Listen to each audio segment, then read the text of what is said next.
Naməlumluq Ümid adlı kitab Qarabağ uğrunda itkin düşən hərbi qulluqçuların problemlərindən danışır.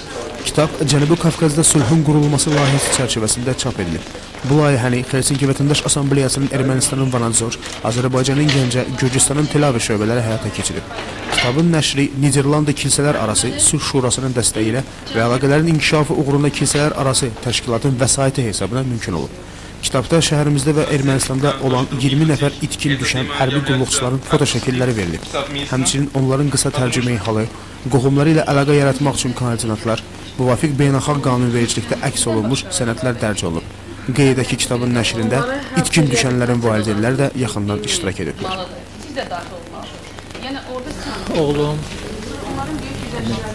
Saratovda oxuyurdu, hərbi məktəbdə oxuyurdu.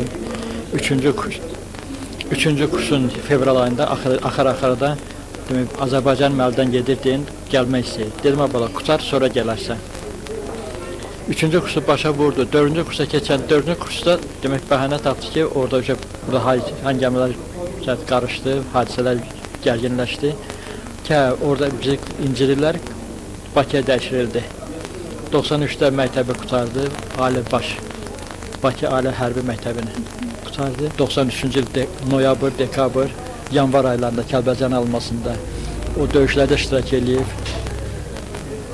və fevral ayının 10-unda axırıncı postu qəbul edibdi. Neçə ildir ki, valideynlər övladlarını, kimisə həyat yoldaşını, qardaşını axtarmaq üçün nə etsələr də bu heç bir nəticə verməyib. Moskvada Ermənistan postolasına da getmişəm, orada müraciət eləmişəm. Mənim yoldaşım 94-də itkin düşürdü. Oğlum 1 yaşında qucağımdaydı. Qızımın da təzə 4 yaşı olmuş. Biz hər yerdə axtarmışıq. Öz qohumlarını axtaranlar onu da bildirdilər ki, onlar dəfələrlə itkin düşmüşlər haqqında məlumat alarkən aldadılıblar. Təəssüf ki, onsuz da qəlbi yaralı olan bu insanların hissləri ilə oynayan, onları yaxınları ilə görüşdürməyə yalandan söz verib, axırıncı pullarını alanlar da tapılır. Nəhayət, bu il avqust ayının 27-sində Tiflisdə Helsinki Vətəndaş Assambleyasının Ermənistan Vanadzor və Azərbaycanın Gəncə şöbələri hər iki tərəfdən valideynlərin iştirakı ilə Jeneva təşəbbüsü 2002 təşkilatı yaratdılar. Təşkilatın yaratmaq fikri bu sahədə nə dövlətlər, nə də ki, qeyri-hökumət təşkilatları arasında əlaqə mexanizmlərinin olmamasından irəli gəldi.